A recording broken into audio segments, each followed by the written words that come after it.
Well, good morning, everyone, and it is an honor and a delight to deliver the faculty lecture, and I thought we would have just a little bit of fun with the topic as I want to speak to you about flat or round lessons from a 6th century debate. I'm really not going to talk so much about the modern flat earth movement. I just really have a hard time taking it very seriously. I really think that what we have is a bunch of skeptics trolling a few naive people. But there are certain lessons to be learned by a very serious debate that happened in the 6th century, and I think it really will inform us on how to understand the doctrine of creation. The debate during the early church was not between young earth and old earth. In fact, neither was the debate during the early centuries of the church between creation and Darwinism. No, in the early days of the church, it was centered on the question of creation versus eternalism. There were two slogans. The pagan philosophers argued for ex nihilo nihil fit. Out of nothing comes nothing. In other words, what they were saying is what is, always has been, and always will be. This would be the notion that the earth has been here forever and will be here forever. In contrast to that, the early church fathers argued for creatio ex nihilo. That is, creation out of nothing. They argued that the earth has been here for a finite period of time, and so therefore it has had a beginning, it has experienced a fall, there is redemption, and there will be an eschatological consummation. So you could see the debate was over two very different worldviews. And I think that what happens, the little sideshow that starts, just a bizarre twist that happens in the 6th century, there are some lessons to be learned from it, and those are the lessons that I want to get across to you this morning. First, it's very easy to get sidetracked. I mean, the main question, eternal versus creation, can be lost to debates that really do miss the point, flat earth versus round earth. It also teaches us and reminds us of the distinction between creation and creationism. Creation is a theological doctrine. Creationism is an apologetic approach, and I suspect that many confuse the two, even those who are very much involved in the conversation. There is an ironic historical lesson to be learned from this also. In the 17th century, the Roman Catholic Church is going to defend the Ptolemaic system against Galileo. The irony of this is that 1,000 years earlier, in the 6th century, the situation was 180 degrees different, the opposite. Then the question was whether or not Christians should embrace the Ptolemaic system. And it's a cliche, it's a truism, it's a tautology, but it really is important to know what is truly important. It also operates as a precursor of things to come. The debate of the 6th century really does operate as a foretaste of the disagreements between the various creationist groups today. But there's an optimistic thing about this too. It is a template for the way forward. It presents a template for acceptance of a creationist theory by a scientific community. What needs to happen? Well, it's when a particular theory makes a contribution to the body of scientific knowledge or when it demonstrates great explanatory power. Well, I'll explain those points as we go along later in the lecture. First, let's look at the debate itself. It starts with the Neoplatonic attack against the doctrine of creation. Now, you got to remember, Neoplatonism incorporates two significant Aristotelian notions. It incorporates Aristotelian physics with the notion of Aristotelian eternalism. Like I said, Neoplatonism, as it developed into a distinct and predominant philosophy in the early centuries of the church, incorporated much of Aristotle's physics, including his arguments that the world had no beginning. Plotinus does accept the notion that God created, but it's an eternal generation, much in the way that Christian theologians would affirm the eternal generation of the Son. And so the Platonic philosophers argued for an eternal universe. The second thing is the Ptolemaic cosmology. You see, the pagan Neoplatonists will appeal to the features of Ptolemy's system to argue for eternalism. Now, Claudius Ptolemy was a 2nd century astronomer, and he presented a comprehensive geocentric model of the universe in his work, The Alchemist. You see a picture there on the screen. The earth is in the center. Notice, the earth is round, and then there are concentric spheres on which the various planets and the sun are embedded in those spheres, and the outermost sphere is where the stars are. This will be the authoritative work of the Middle Ages. And so these two features are going to feature very prominently in this debate. So what was the debate between the Neoplatonic and Christian philosophers? We have Proclus, a 5th century Neoplatonist pagan, who writes a book called On the Eternity of the World. In it, he gives 18 arguments against the Christian doctrine of creation. And he argues for an eternal universe. He derives his arguments from Aristotelian physics, and here are a few examples of what he argues. First, he argued that all motion on earth is the result of the 4 elements seeking their respective places. You got to remember, Aristotle said that this mundane world in which we reside, it's made up of 4 basic elements: earth, water, air, fire. And each element possesses its distinct nature and its corresponding density. Now, what Aristotle does is that he presents each of the elements in almost psychological terms. Each element desires and seeks its proper place. So movement is explained in psychological terms. Motion results when the elements attempt to return to their respective natural or proper places. Earth is densest, so it goes down to the center. Fire is lightest, so it rises. So therefore, all motion in the Aristotelian system is explained vertically, up and down. And this sorting of the elements are their attempts to arrive at their respective natural levels. Well, what about the heavens? Well, the celestial sky is made up of something else, a 5th element. Quintessence, that's where we get our word, quintessential. Quint, 5, essence. Or sometimes they called it the ether. And they said that this is perfect and everlasting. If you'll notice, celestial motion, they said, is not vertical, it's circular.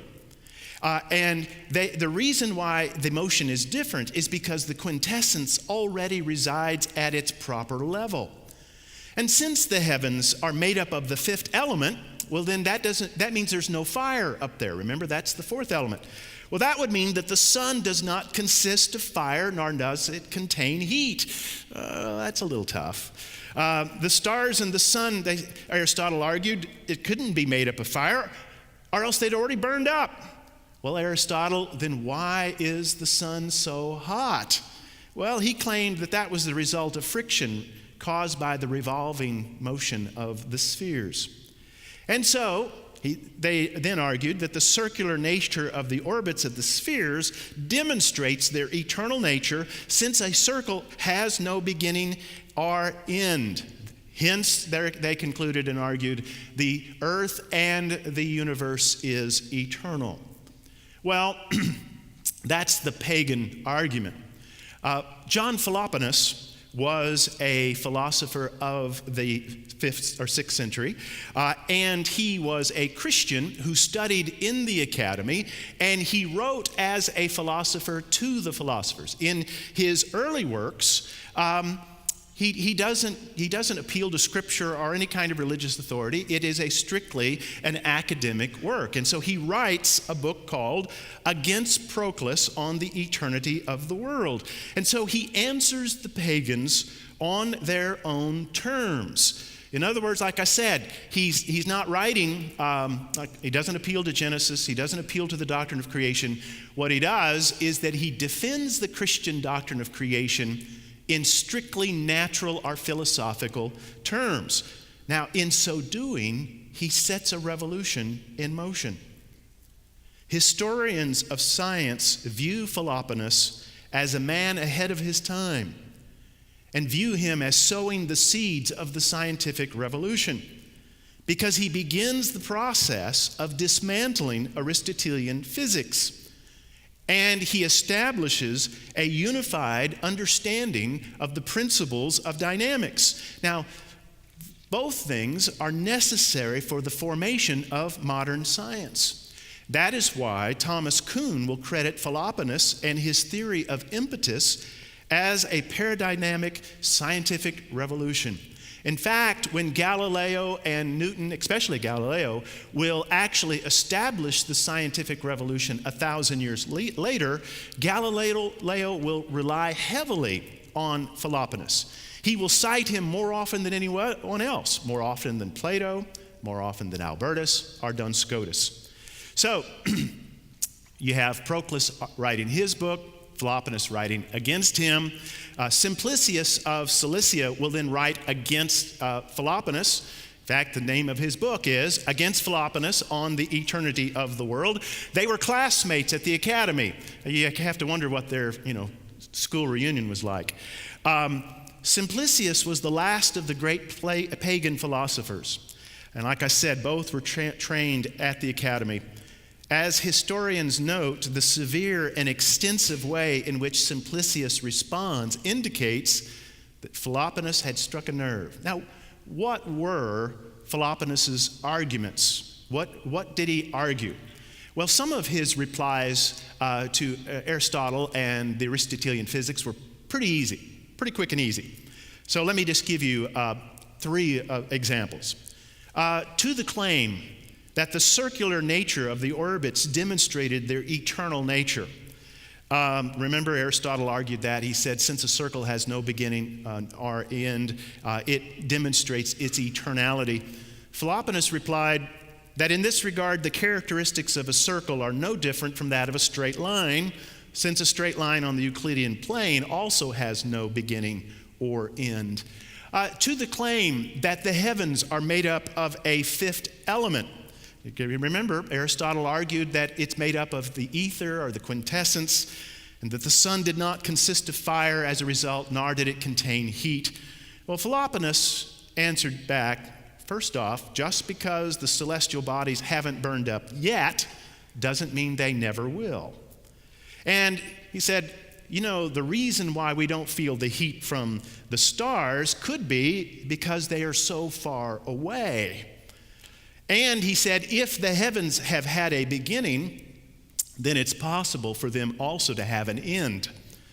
And if the heavens are perishable, then there's no need to believe that they're made up of a 5th element. And if the heavens are not made up of a 5th element, then the heavens are made up of the same elements as that we find here on earth. And so therefore the same principles of motion apply to both. Now that seems so obvious to us in this modern world. It's Philoponus who started the ball rolling in that direction. The next thing he does is that he shows the inherent contradictions of Aristotle's argument. You see, Philoponus's key insight is that he saw that Aristotle's 2 main arguments for eternal earth contain inherent contradictions. You see, eternalism contradicts Aristotle's rejection of an actual infinite in the physical realm. Now think about it for a second. An eternal cosmos requires infinite time and infinite motion. Yet according to Aristotle's own logic, Aristotle himself argued strongly that both are impossible. Aristotle had rejected the possibility that there can be an actual infinite in the physical world due to the paradoxes and the logical contradictions that would result. Namely, when you add a finite number to infinity, it results in the annihilation of the finite number. I mean, think about it a second. What's infinity plus 1? Infinity. What's infinity plus 100? Infinity. Take the largest finite number you can think of. Infinity plus 100 trillion. Infinity. What happened to all the finite numbers? They're just annihilated. And so therefore, Aristotle said you cannot have an actual infinite in nature. And so he argued, points out to the argument, he said, notice, an eternal cosmos requires infinite time. Philoponus pointed out that adherence to an eternal cosmos assumes an infinite regress of time and therefore commits the very error that Aristotle meant to avoid. If the world were infinitely old, then every 24 hours would be the addition of a finite day to an infinitely long past. Aristotle had already proven that this impossible, so the universe must have had a beginning. An eternal cosmos requires infinite motion. Philoponus exposed the fallacy of eternal revolutions of the heavens, and in so doing, he dismantles Aristotle's theory of motion altogether. In fact, this is where Philoponus starts to have a lot of fun. Aristotle's theory of motion fails to explain lateral motion. Think about it. In Aristotle's scheme, the four elements go up and down. It's vertical motion. In the Aristotelian system, why do objects move sideways? Think about it. If a movement is caused by the elements seeking the proper vertical level, then why does a javelin move forward when it's thrown? Well, Aristotle struggled with this.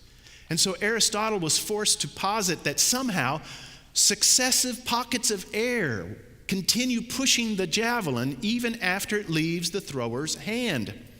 Philoponus points out that if Aristotle were right, then an army would no longer need to launch projectiles at its enemies. They could simply blow behind the arrows and let the air do the rest. It's at this moment that Philoponus has a eureka moment. He has a crucial insight. He suggests that the thrower implants a force or an impetus into the javelin when he throws it. It will be this concept that Galileo and all others will further refine and turn into the concept of inertia. So, what we have through Philoponus' work is the beginning of a whole new scientific paradigm. Philoponus presents a powerful case against the Neoplatonic doctrine of the eternal world, and in so doing, he discredited much of the Aristotelian physics underlying it. Historians of science see Philoponus as providing two crucial steps towards the formation of science as a discipline.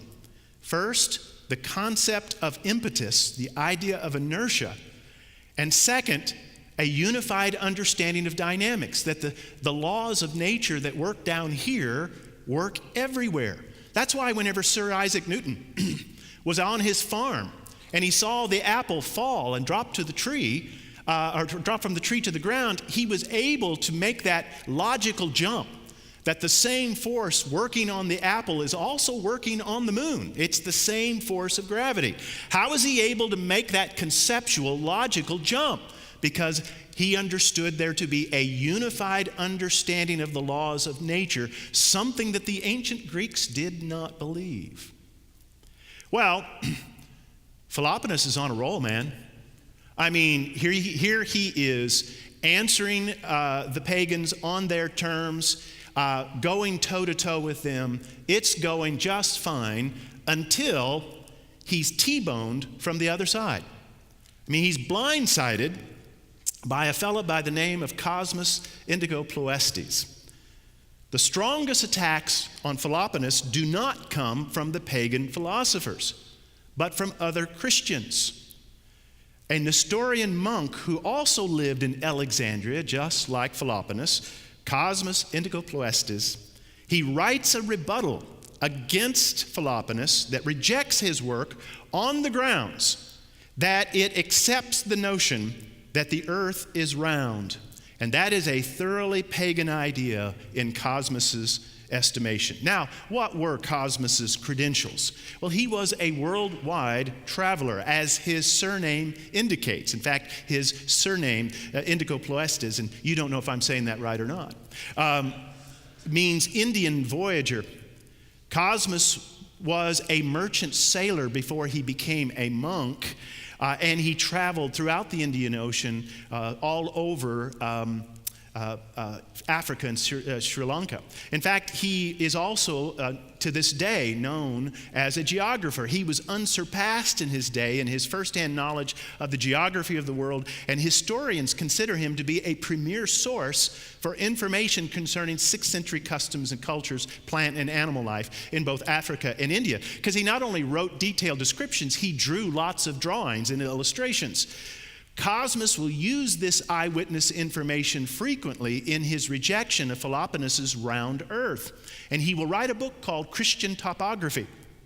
In it, Cosmas offers a flat earth alternative that he considers to be more in keeping with the biblical record and the physical evidence. So what does he do? Well, first, he attacks Cosmas attacks Philoponus's character and motives. He describes and denounces Philoponus as a compromiser. He argues that when Philoponus accepts the Ptolemaic cosmology, he has thrown the fight even before the match begins. The pagans base their belief in an eternal universe on a spherical world, so to concede this point is to give up the debate in Cosmas's mind. And he says, "Is it not evident that you argue against the hope held out by the Christian doctrine? For your views, that is, of a round earth, cannot be consistently held except by pagans, who have no hope for another and better state, and who consequently suppose the world is eternal." Remember, it's really eternalism versus creation. That's what's the underlying thing here. So, Philoponus is the compromiser. He's also denounced by Cosmas as being intellectually arrogant. He warns Philoponus that his inflated view of his own intellectual abilities have caused him to attempt to do what cannot be done, and that is to reconcile pagan science and Christian beliefs.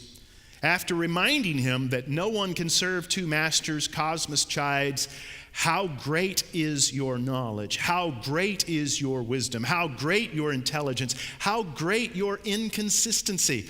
And Cosmas says, there is no middle ground. Now, you can do one of the two. You can either be a true Christian who accepts the biblical account of creation and a flat earth and its description of the cosmos, or you can be a pagan, filled with the self-confidence of worldly wisdom who holds to a round earth. And so he says, "It is against such two-faced men my words are directed, who wish to occupy a middle position. They laugh at everyone and are themselves laughed at by all." So how does he describe the flat earth model? Cosmas argues that the heavens form a vault over the earth, and that the universe has the shape of a chest. You could see it's a chest-shaped universe. And therefore, the earth is flat because it serves as the floor, the bottom of the cosmological chest.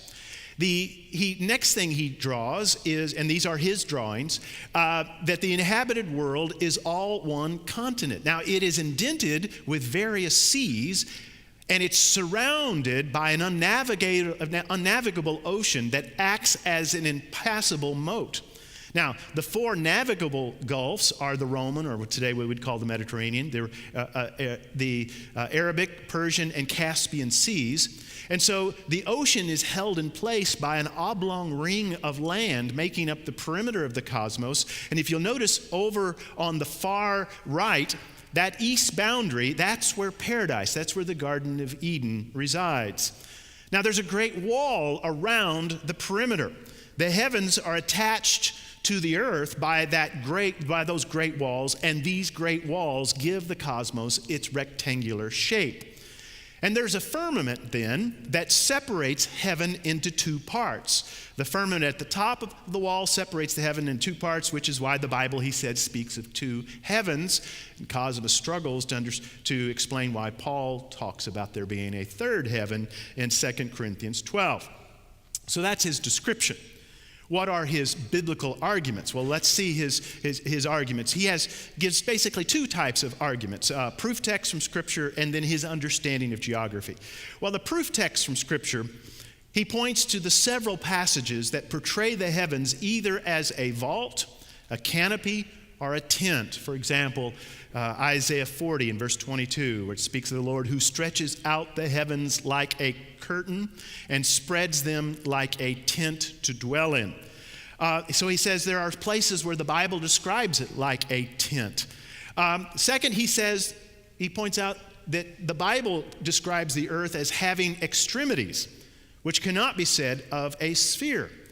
He says Jesus himself taught that Africa is the world's southernmost edge when he describes the Queen of Sheba as having come from the ends of the earth in Matthew 12:42. And then he points out what Jesus says in Matthew 24:31, where it says, Jesus says, he will send his angels with the sound of a great trumpet, and they shall gather his chosen ones, notice, from the four corners of the earth, from one end of the sky to the other. He said, you're not going to call Jesus a liar, are you?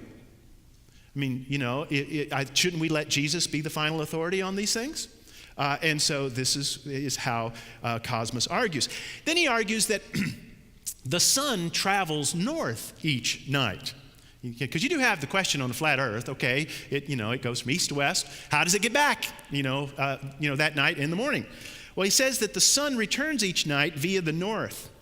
We can't see the sunlight as it returns because there's a giant northern mountain that blocks the light. And there you have his drawing that illustrates you could see the sun going behind that giant mountain. And then he appeals to the Septuagint translation of Ecclesiastes chapter 1, where it says, the sun rises and the sun goes down and draws towards its place. Arising there proceeds southward and goes around towards the north. And so that is his arguments. Well, he has, he says there can be no one living on the underside of the earth, because, and this again is his famous drawing. One will find these drawings at skeptic websites, atheist websites. Everyone who wants to lampoon the Christian understanding of science, they always point to Cosmas. And there was Cosmas's famous drawing about why it could not be that there are people on the underside of the earth. Because he says in Philippians 2:10, the Bible speaks of those on the earth, that's the living, and those in the earth, that's the dead, but never under the earth. And so he lampoons the absurdity of someone living underside of the earth. And then he says, the spherical cosmology has no place for a coming kingdom of heaven. He warns that if the spherical model is right, then the pagans are, quote, justified in denying the resurrection of the body, close quote. And so he says, for the famous sphere of the pagans does not harmonize at all with what Christian doctrine proclaims, but it is adapted rather for those who hope neither for a resurrection of the dead nor for another state after it, but assert that the whole world is in an endless process of generation and corruption. And so he says, a round earth renders Noah's flood impossible. Nor was it possible that the creation account of the earth originally covered in water is true. So those were his biblical arguments. But Cosmas primarily argued from first-hand knowledge acquired through his personal travels. As I said, few had traveled in his day as extensively as he had. And so he says, I have written thus with the advantage of possessing exact knowledge, and I cannot therefore have fallen much short of the truth. For the facts I am indebted partly to what I observed in the course of my voyages and travels, and partly to what I learned from others on whose accuracy I could depend. And so he gives extensive descriptions of the flat earth, and then he concludes that the length of the earth from east to west is 12,000 miles, and it's 6,000 miles wide. Well, he writes several additions to his book, and every time he writes an addition, he answers more and more objections. And one of the major objections he answered was about the size of the sun, because the natural philosophers of that day recognized that the sun is actually much larger than the earth. And so in an appendix added to later editions, he answered the objection. How can the sun possibly be hidden as you hold by the northern parts of the earth, which according to you are so very high, since it is many times the size of the earth? Cosmas just rejects the very premise of this question because he believes he can prove that, in fact, the sun is much smaller than the earth. And so here's his drawing. He says, notice, during his travels as far south as Ethiopia and far north as Asia Minor, he had noticed that on the same day of the year, the sun casts shadows at different angles depending on the latitude. So he calculated from the change in angles of the shadows, he believed the sun to be 42 miles in diameter and 4,400 miles high. He never considered once that the hypothesis of a spherical earth explains the same phenomena only better, as Eratosthenes had done in the 3rd century BC in the very same city of Alexandria. Well, evidently, there was a debate because Cosmas gives us an account of debate that occurs in Alexandria between the proponents of the two views of the earth. Evidently, Philoponus was not in attendance, but Cosmas thought that his side had won. Addressing his mentor, Cosmas triumphantly reports his account of the debate. And it is the truth I speak, O most God-beloved Father. Through the power of Christ, they, the round earthers, went away dumbfounded and sadly crestfallen, having been put to shame by our exposure of their fictions. Well, Cosmas has a parting shot at Philoponus. He tells him, if anyone doubts that adhering to a round earth does not lead to abandoning the doctrine of creation, then look no further than to the philosophers themselves. He says, for among the philosophers, whether of old or of late times, who are at most celebrated among the pagans, and who have been of the opinion that the heaven is a sphere, has he found one who affirms that it is not everlasting? It is a fact that all of them have declared it to be eternal. Well, Philoponus does not take this lying down. So Philoponus responds to Cosmas with his first distinctly Christian book, in which it's a commentary on the Genesis account, and the name of the book is On the Creation of the World. Now, in this book, Philoponus has two aims. First, to demonstrate the compatibility of Genesis with the current science. And I use science there, put it in quotation marks, because science as a modern discipline does not exist at that time. We call them natural philosophers because that is who they were. They were philosophers who engaged in the study of nature. But they didn't have the scientific method down pat like we see in the modern era. Well, what Philoponus wanted to demonstrate was that the doctrine of creation as presented by Moses is compatible with the phenomena as understood by the natural philosophers. He wanted to provide an explanation of creation that was reasonable both to educated Christians and to any pagan who might be considering Christianity. And second, he wanted to provide an alternative to Cosmas's position. He considered Cosmas's arguments to be the braying of an ignorant ass. And he was concerned that Cosmas's views might be received as the standard Christian position. He has advice for Cosmas and those like him. Man, just be quiet, please. He says, quote, if some people cannot understand what has been said because of a lack of training, let silence cover their ignorance. Now, Cosmas and Philoponus may live in the same city at the same time, but they are worlds apart. So Philoponus responds to Cosmas's handling of the biblical text. To Cosmas's claim that the Bible teaches that the world is tent-shaped, Philoponus points out that such statements are metaphorical and descriptive of the phenomena, and at any rate, they're not intended to teach astronomy. And to the claim that the Bible teaches that the sun returns via the north, Philoponus, in his close handling of the text in Ecclesiastes, shows that not only does the sun not travel behind a northern mountain range, neither does the Bible teach such a thing. And so Philoponus denounces Cosmas not only for being a bad astronomer, but also he's a bad exegete. And then Philoponus explained the purpose of the creation account in Genesis. Philoponus said, Moses is teaching us about God. He's not giving us a scientific explanation. And he says, quote, "Let no one demand that the work of Moses was intended to be a technical account of nature for those who came later. Since then, Moses once instilled the knowledge of God into completely unguided souls that know hardly anything of the phenomena. He leads them from the well-known and the familiar up to the conception of an invisible God." In other words, Philoponus says Moses is writing to a general audience. Wow, quite a debate.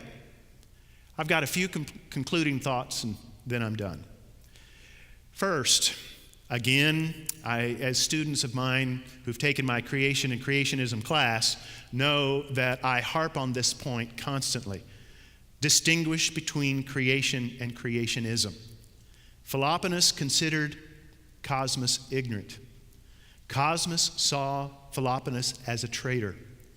But the disagreement between the two was over which approach was more faithful to their mutual Christian belief. Philoponus and Cosmas engaged with the prevailing views of their day. And let's face it, now for the most part, their attempts seem rather quaint. Keep this in mind whether one is trying to reconcile Genesis with the Big Bang hypothesis, or if you're trying to make a case for the young earth using the appearance of age hypothesis. Second, Philoponus wins, Cosmas loses. Not just in the obvious sense that Philoponus is right, but in the sense that his position becomes the prevailing view. Contrary to the claims of some, Cosmas's position was never seriously taken by the church.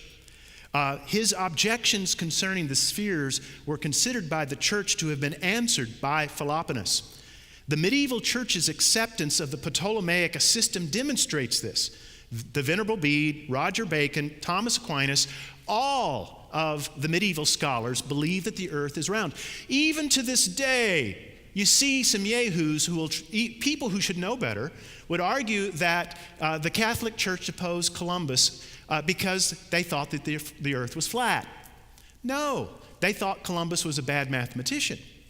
You see, Columbus, as he was trying to sell the trip to Isabella and Ferdinand, he argued that the earth was only 8,000 miles around, and that one should be able to travel from Spain and arrive at Asia just a couple of thousand miles. The Catholic mathematician said, "You're crazy. It's not 8,000 miles. It's more like 24 or 25,000 miles. And in fact, from Spain to Asia is 13,000 miles. What neither group knew is that there's the little things called North and South America. Good for Columbus that they were there. Otherwise, he would have made it. So it wasn't a debate over whether or not the earth was flat or round. It was over the size of the earth. So, in fact, what I would argue is that Philoponus wins too well. Now, what do I mean by that? Well, the church eventually baptizes the Ptolemaic system and incorporates it into accepted belief. Ptolemy's model becomes so entrenched that when Galileo advocates the Copernican model 1,000 years later, the Roman Church perceives it as a threat. And once again, this demonstrates the importance of distinguishing between a doctrine and apologetic. Third, Cosmas shows that sometimes it's possible to be right in principle but wrong about the question at hand. I mean, he was right about his overall rejection of the Aristotelian Ptolemaic worldview. But he's obviously wrong about the particular issue at hand, whether or not the earth is round. And it was Cosmas who decided to make the shape of the earth a hill on which to die, and die he did. Today, proponents of the warfare metaphor who want to say that there is a conflict between Christianity and science point to Cosmas and they have a field day with him. Philoponus takes a different approach. He remains committed to the distinctives of a Christian doctrine of creation while accepting as reasonable the overall findings of the natural philosophers of his day. Then, operating within the academic community and engaging with the philosophers, Philoponus challenged that which was antithetical to the Christian faith. In so doing, he intended to present a reasonable faith and provide a benefit to natural philosophy. And most historians of science consider him to have been very successful. Fourth, do Cosmas's criticisms of Philoponus have merit? To a certain extent, maybe, yes. Because Philoponus does accept many of the errant theories of his day. To a certain degree, Cosmas was right in warning about too quickly embracing the current findings of the natural sciences and too readily accepting the worldviews that's guiding their conclusions. After all, even though Philoponus rejects many of the fundamental tenets of Aristotle's physics, for the most part, he accepts the Ptolemaic cosmology upon which it was based. Cosmas was committed to a universe created in time, no matter where he thought it was going to take him logically. His advocacy of a flat earth seemed absurd to his contemporaries, and it seems even more ridiculous to us today, except for a few NBA players. But the pagans declared that a round earth is an eternal earth, and Cosmas found their arguments convincing enough that he determined never to accept a spherical world. Let's just remember how wrong the pagans were in Cosmas's day. They were right about the shape of the earth, not much else. A round earth does not require a geocentric round universe, and it certainly doesn't prove an eternal one. Creationists today need to be careful not to make the same mistake. So fifth, Philoponus and not Cosmas provides us with a better model. History demonstrates that it is Philoponus and not Cosmas who gives a better model for the Christian who's endeavoring to interact with science. By engagement, Philoponus was able to change things. It was Philoponus who interacted with the Aristotelians on their own terms. And no small part of his success came from his ability to demonstrate the internal contradictions of the Aristotelian Ptolemaic paradigm. Therefore, it was Philoponus who chips away at the foundations of Aristotelian physics. And it's Philoponus who sets in motion the eventual collapse of the entire Ptolemaic cosmology.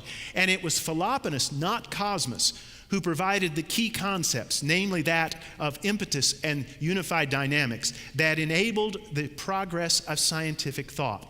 In fact, I would argue that Philoponus's insights leads to genuine advances in the field of science, and this is what makes Philoponus scientifically significant.